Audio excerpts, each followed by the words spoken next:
Last week I experienced the loudest explosion I think, since ever before. The part of a missile fell down near our house where we live, like maybe 200 meters.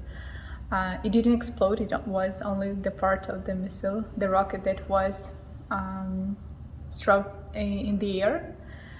And all the day I had to speak with different people in our neighborhood, and they were all overwhelmed with what happened, and they said, how can you be so calm and have peace in your heart? First they said you cannot be prepared for things like that, you can't predict them, because when it happens, it has already happened, so you just see the consequences. But I can prepare my heart for this, to not be shaken. And for me, I have Psalm 16, a psalm for this year, and it starts with, preserve me, O God, for in you I take refuge.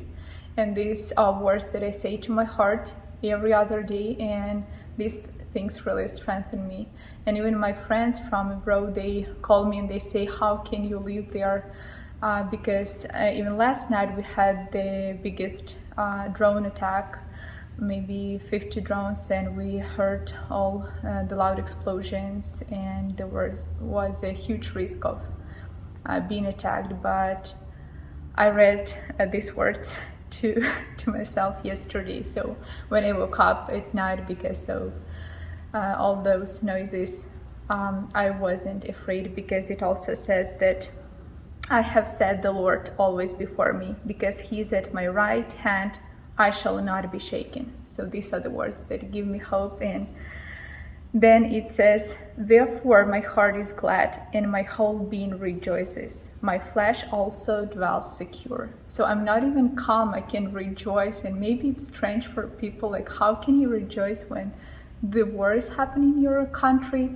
But not because my heart is not, my house is not destroyed, or because my people who I love, they're still alive, not because of these things, but because God is always with me. He didn't leave us in any moment since it all started. So even it says that in your presence there is fullness of joy. So no things that happen outside, no things that happen around me can give me the joy, but the fullness of joy is in Jesus.